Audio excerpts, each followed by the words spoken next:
Bonjour à tous, j'espère que vous allez bien et que vous passerez un agréable moment devant cette vidéo. On se retrouve pour une vidéo un petit peu spéciale puisque vous êtes nombreux à me l'avoir demandé, que ce soit sur le chat Twitch, sur Discord ou bien même directement en DM. Pour ceux qui ne sont pas au courant, ce week-end avait lieu le WCQ Rennes qui a été organisé à Mélès par le Coin des Barons, la boutique partenaire de la chaîne. Il réunissait 204 joueurs et à l'issue des rondes, je finis en 7-1, ce qui me permet de me hisser jusqu'à la 2e place. Alors je perds en finale face à Enzo, un très bon joueur Rika, mais overall je suis quand même très satisfait de la performance et de comment le deck s'est comporté. Sur ce WCQ, j'avais plusieurs choix de decks que j'envisageais. J'ai notamment envisagé Tear Lament, les variantes Snake Eye, c'est-à-dire Snake Eye pur et Fire King Snake Eye, mais également Fire King pur et même Labyrinthe. Au final, je me suis rendu compte que Tear Lament était tout simplement pas assez fort dans la méta actuelle, que le manque de free spot était fort préjudiciable et que l'on était également très dépendant du lancer de dés. Je me suis également rendu compte que Fire King n'était pas assez puissant pour des raisons différentes, mais il s'est rangé à côté de Tear Lament dans la case des decks que je ne choisirais pas. Je me suis donc retrouvé avec deux choix, soit Fire King Snake Eye, soit Snake Eye pur,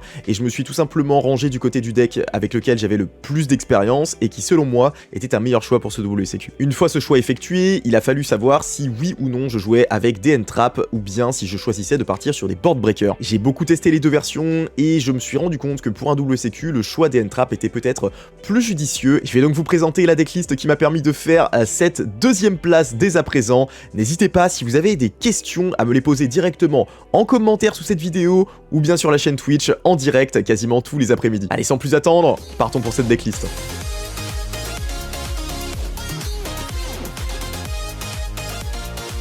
Dans cette deck profile, je vais pas revenir en détail sur les effets des cartes. Je pars du principe que vous les connaissez déjà. Si jamais vous ne connaissez pas les effets, eh bien je vous invite à aller voir ma vidéo précédente sur Fire King Snake Eye où je détaille tous les effets des Snake Eye. Avant de partir sur la deck profile, je pense que c'est important pour moi de vous donner mes match-up afin que vous vous fassiez une meilleure idée de quel a été mon parcours pendant le tournoi. Donc ronde 1, je joue contre Ludo Lefebvre, un joueur de la ARS qui joue Snake Eye pur end trap et je gagne 2-1. Ronde 2, je joue contre Vanquish Soul et je gagne 2-0. Ronde 3, je tombe contre Nathanael de la ARS qui joue Snake Eye pur, Board Breaker et je gagne 2-1. Ronde 4, je joue contre Théo de la team NSE qui joue Snake Eye pur mais cette fois-ci une version N-Trap et je gagne 2-0. Ronde 5, je tombe contre Axel Papillon de la ARS qui joue Snake Eye Fire King et je gagne 2-0. Ronde 6, je joue contre Kashtira, donc le joueur qui a fini 3ème et je gagne 2-1. Ronde 7, je joue contre Sofiane Belkacem qui joue Branded comme d'habitude et je gagne 2-0 et enfin je perds la finale face à Enzo qui joue Rika, je perds la finale 2-0. Overall je suis quand même satisfait parce que le metacall que j'ai effectué, eh bien il était relativement bon. Je m'attendais à rencontrer beaucoup de variantes Snake Eye et je m'attendais quand même à rencontrer du Branded, à rencontrer du Kashtira, pourquoi pas du Vanquish Soul. En revanche le Rika, je dois dire que je l'avais pas vu venir. Ceci étant dit, on va enfin pouvoir passer à la deck profile, ce que vous attendez principalement. Alors au niveau du main deck on jouait à 40 cartes parce que je n'apprécie pas spécialement jouer au-dessus. Au niveau du side deck on est à 15 cartes et l'extra deck également 15 cartes bien évidemment. Donc on va commencer par Friend de l'œil du serpent. Friend de l'œil du serpent qui est l'une des meilleures cartes du deck, c'est votre starter, c'est celui qui vous permet d'invoquer spécialement depuis le deck avec Shen. Bien évidemment on veut le jouer en x3 puisqu'on veut absolument l'open dans toutes nos mains de départ. On va jouer Poplar en x2, Poplar qui est une carte qui est extrêmement intéressante parce que ça vous permet tout simplement d'être également un one card combo, même si c'est un one card combo qui est relativement faible comparé au one card combo Friend ou Diable. C'est une carte qui est intéressante à bien d'autres égards, elle vous permet de chain block également le flamberge et donc d'éviter de vous prendre une belle ou bien une apo si vous avez à remonter un board. Et puis c'est vraiment important d'en avoir un deuxième au grind. Si je pouvais, j'en jouerais un seul, mais le problème c'est que les mains où on hard open Poplar, et donc du coup deviennent des mains qui sont relativement faibles. Et quand on est au grind, on veut toujours avoir un Poplar qui reste dans le deck afin de pouvoir extend sur le tour 3. Alors j'ai décidé de jouer Hawk en x1. x1 c'est un ratio qui est quand même assez classique. Il y en a certains qui le jouent en x2, mais je pense que c'est suffisant de le jouer en x1 puisque une fois qu'il est sorti du deck, en fait on va avoir la possibilité de le loop assez facilement depuis le cimetière en le réinvoquant notamment avec Flamberge. Hawk il est vraiment super bon pour jouer autour de Bell notamment et il va vous permettre de jouer autour d'un trap spécifique dans quelques loops, donc c'est très pratique. Et puis certains l'oublient, mais il est vraiment incroyable sous shifter parce que les ressources que vous allez utiliser en fait pour jouer sous le shifter, elles vont toutes être bannies et la seule solution pour les récupérer, c'est tout simplement d'invoquer votre Hawk et donc de récupérer ces cartes bannies pour les réinvoquer sur le terrain ou bien pour les récupérer en main. Et une fois que vous allez avoir tanké le tour de l'adversaire où vous allez être sous shifter, vous allez avoir la possibilité sur un tour 3 de contre-attaquer avec Shen qui va vous récupérer ses ressources et donc de pouvoir tenter d'OTK l'adversaire. Flamberge, j'ai décidé de le jouer en x2, ce qui est somme toute assez classique. Si je le pouvais, je le jouerais en x1, mais malheureusement on en a besoin dans certaines loops spécifiques en fait pour tourner autour de Nibiru et donc du coup il faut toujours en avoir 2 dans son deck. C'est une carte que j'ai trouvée extraordinaire, que ce soit pour gérer les menaces menaces de notre adversaire en fait, qui sont sur son terrain ou dans le cimetière, notamment tout simplement pour retirer la princesse du cimetière, pour retirer des Garonix du cimetière, pour retirer d'autres menaces qui sont générées par d'autres decks. Il est très important dans vos loops parce qu'il va vous permettre en fait de placer la formule asynchrone ou bien la IP en zone MP, mais ça bien évidemment vous le savez. Et puis surtout dans le mirror, il va vous permettre en fait de gérer les ressources qui sont placées en zone magie piège par votre adversaire sur son tour. Quand on était post-side, j'avais tendance à en decide 1, je jouais simplement à un flamberge, je retirais un petit peu d'engine pour rajouter des free spots et donc avoir le plus de chances possible d'interrompre mon adversaire. Alors faut savoir que vous n'allez pas voir Birch dans cette deck profile parce que j'estime qu'il n'apportait pas suffisamment à la decklist pour que je l'incorpore.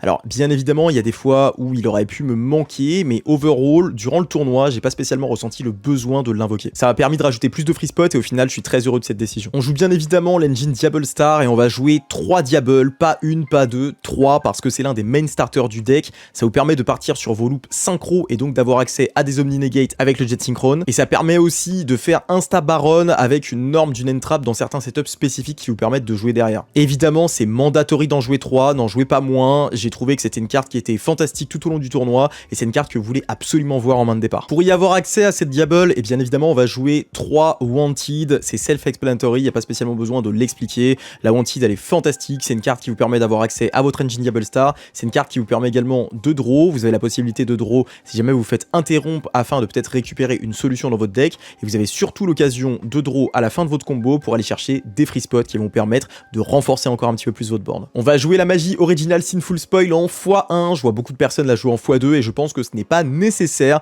d'avoir en une fois dans le deck, c'est largement suffisant. Cette magie, elle va vous permettre tout simplement de commencer vos plays si vous n'avez pas d'autres solutions. Vous avez également la possibilité de partir sur des plays synchro, que ce soit en faisant des loops maximales tout carte combo ou bien des loops maximales juste avec le one card combo si vous savez qu'il n'y a pas d'interruption en face. Faut pas oublier son effet au grave qui m'a vraiment servi plus d'une fois puisque vous avez l'opportunité de la bannir pour aller tuto un monstre level 1 feu et ça vous permet également de recycler des monstres le cas échéant quand vous avez toutes vos ressources qui sont au cimetière et si vous arrivez au grind game. On va jouer le field spell des Snake Eye en x1 et ce terrain je trouve vraiment incroyable pour le coup. Tout le long du tournoi je l'ai trouvé extraordinaire dans le sens où il permet d'une part de jouer autour de Nibiru dans la plupart des setups. Il va vous permettre de jouer également autour des pet MP targetés puisque vous allez avoir la possibilité quand votre adversaire il invoque normalement ou spécialement de pouvoir target l'IP ou bien la formule asynchrone qui est dans votre zone MP et si jamais vous faites target cette formula ou cette IP par un cyclone ou par un twin, vous avez la possibilité de chain votre flamberge pour pouvoir avoir dans tous les cas cette interruption qui se rajoute à votre board. Et puis dans le mirror il est vraiment incroyable dans la bataille des ressources parce que comme flamberge en fait il va vous permettre de gérer les ressources qui sont mises en zone MP par votre adversaire, ce qui peut être extrêmement pratique. Et puis au-delà de ça il permet également de trouver les OTK assez facilement en ne committant pas à Nib puisque vos level 1 ils gagnent quand même 1100 d'attaque,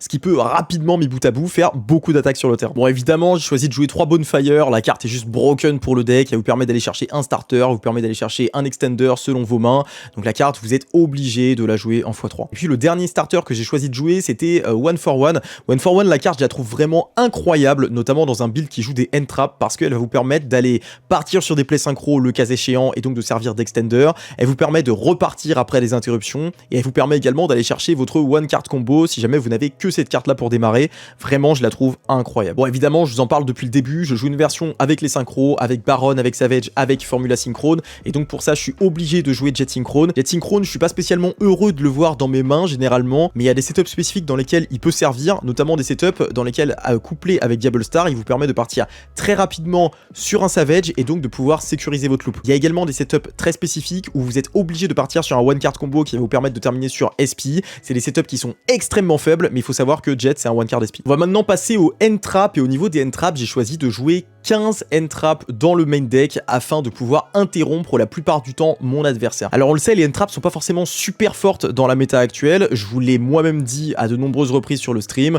on sait que Droll n'arrête pas Snake Eye pur, on sait que Nib seul n'arrête pas Snake Eye pur, on sait que H c'est assez compliqué parce que dès qu'il y a une combinaison de 2 cartes, eh bien ça devient très compliqué de le stopper, mais je suis parti du principe que en combinaison les end traps étaient relativement bons pour stopper le tour de mon adversaire et c'est pour ça que j'ai choisi de partir sur cette version là. Je préfère arrêter mon adversaire plutôt que de devoir remonter un board établi à l'aide de board breaker. Et puis au-delà de ça, j'avais également la sensation que je ne jouerais pas que dans des mirrors et qu'il y aurait également des decks comme Branded, des decks comme Red Raptor dont j'avais quand même peur, des decks comme Maladium qui sont toujours présents dans les tournois et qui peuvent vous FTK si jamais vous n'avez que des board breakers. J'ai choisi de jouer 3H, c'est pas spécialement la meilleure carte dans la line-up de end trap, mais c'est une carte qui est relativement polyvalente et qui vous permet de stopper des cartes comme Branded Fusion, c'est pour ça que je la voulais absolument dans mon deck. 3 Imperm, c'est l'une l'une des meilleures cartes du format, je trouve, car elle vous permet tout simplement de ne pas vous exposer à TTT et de bloquer les one card combo freine assez simplement, puisque ça bloque à la fois le premier effet de freine qui vous permet d'aller tuto et le deuxième effet qui permet d'invoquer spécialement. Donc c'est une carte qui est très intéressante pour moi et je la voulais absolument dans ma line-up. Dans la même logique, Veiler permet strictement la même chose. Le seul downside, c'est que l'on est obligé de l'utiliser en main phase, mais contre Snake Eyes, ce n'est pas spécialement un problème. Après, contre des decks comme Branded, là ça peut être un petit peu plus problématique, parce que quand il va vous faire opening pour invoquer Aluber depuis le deck, eh bien vous allez l'avoir dans le baba. J'ai choisi de jouer Nib en x3. Nib, c'est une carte que je trouve pas excellente dans la méta actuelle quand elle est seule,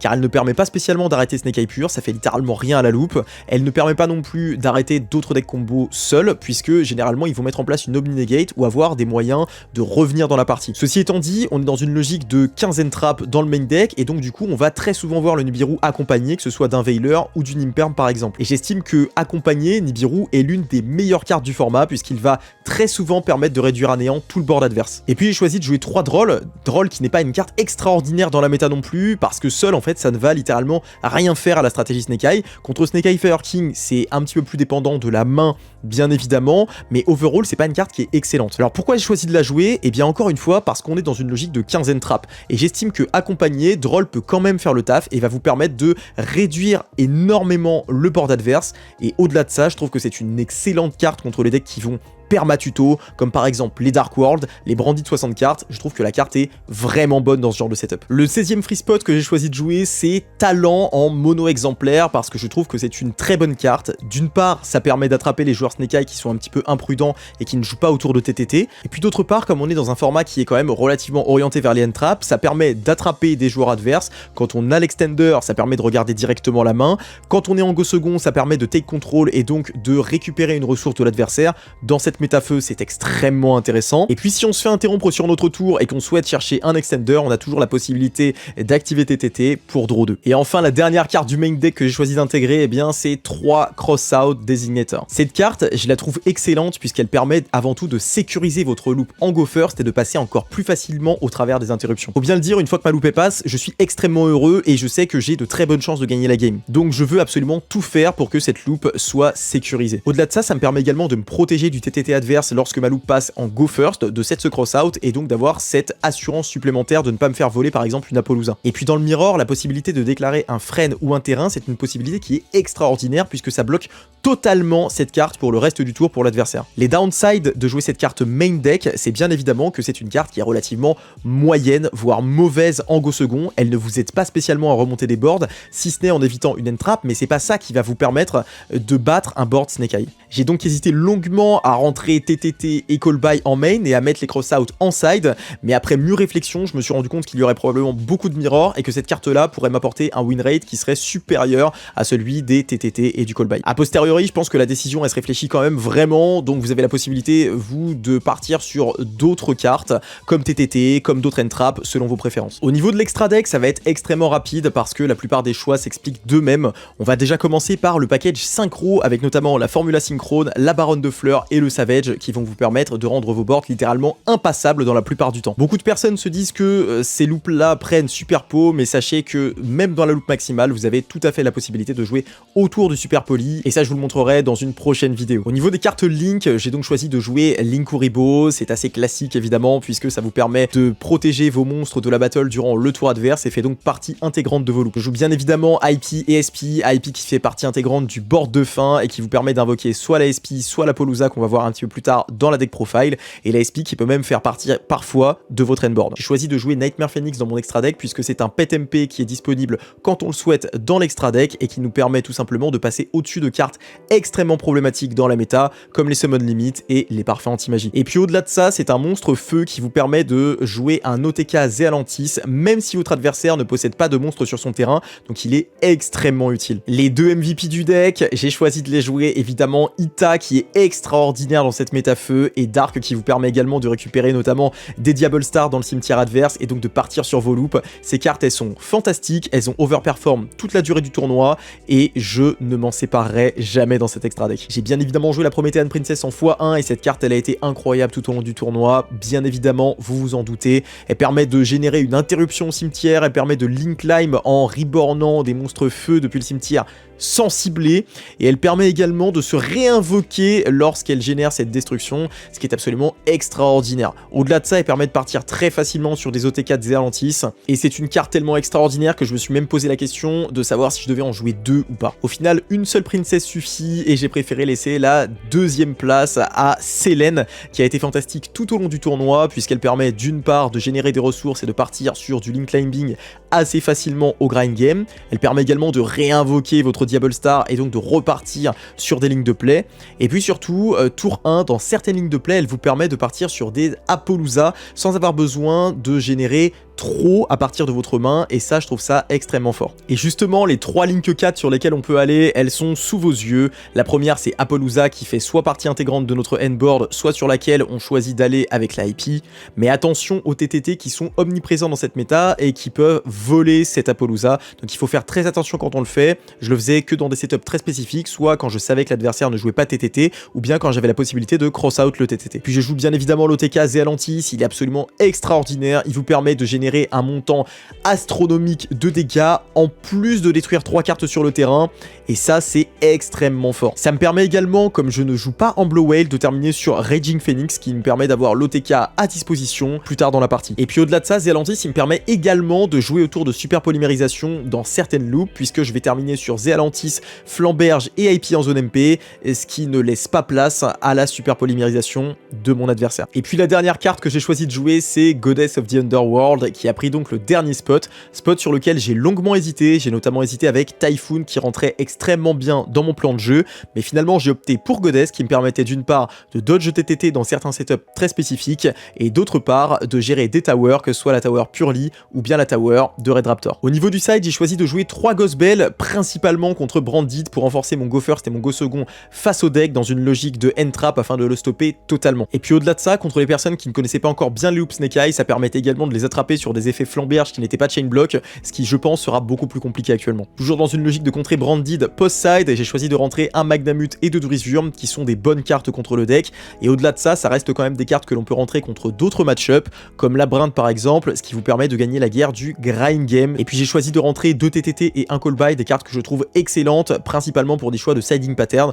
Je vous l'ai dit, le Call By, il a failli être en main, finalement il a atterri en side, mais il est très souvent rentré dans mes parties. J'ai choisi de rentrer 3 Spooky à 8h57, 3 minutes avant de rendre ma decklist, et c'était la pire idée de ma vie. Cette carte là, elle est jamais sortie de mon side deck, elle est nulle, vous ne devez jamais arriver au time avec ce deck. Je n'ai quasiment pas terminé une seule game au time, et généralement les games duraient 20 minutes, donc du coup cette carte là, elle a rien à faire dans ce deck là, supprimez-la. Et enfin j'ai choisi de rajouter une carte de Go First. Ces cartes bien évidemment vous les connaissez parce qu'elles gangrènent la méta actuellement. Certains choisissent de jouer Summon Limit, d'autres Anti-Spell, certains encore choisissent de jouer Jugement ou Strike. Pour ma part j'ai choisi de jouer Summon Limit car j'estimais qu'elle renforçait mon Go First de manière extraordinaire, c'est-à-dire que si l'adversaire souhaite soit m'interrompre, soit passer mon board, et en plus de ça gérer la Summon Limit, ça devient beaucoup trop compliqué pour lui, et c'est limite un FTK. Et voilà, c'est fini pour la deck profile du deck Snake Eye, qui m'a permis d'arriver à la seconde place sur 204 joueurs de ce WCQ Meles organisé par le Coin des Barons. Je tiens également à remercier toutes les personnes que j'ai croisées lors de ce WCQ, que ce soit mes adversaires ou bien les personnes qui sont venues me voir, car c'était un plaisir, vraiment j'ai passé un excellent moment et je tenais à vous le dire. Et puis enfin, je tiens à remercier mes 2 partenaires, que ce soit le Coin des Barons, chez qui vous pouvez avoir 5% de réduction sur toute la boutique grâce au code BARCODE5, mais également Pharah Evolve Cards, qui sponsorise la ligue et les tournois classés qui ont lieu sur le Discord. Je vous rappelle que vous pouvez me retrouver quasiment tous les après-midi sur Twitch si vous souhaitez me poser des questions ou interagir avec moi, et je vous rappelle également que vous pouvez me rejoindre sur Discord, où j'organise des tournois régulièrement, ainsi qu'une ligue avec Elo évolutif qui vous permet de grimper du cuivre au master. J'espère que la vidéo vous a plu, je vous dis à bientôt pour de nouvelles vidéos deck profile ou combo. Je vous souhaite une excellente journée, à bientôt l'équipe.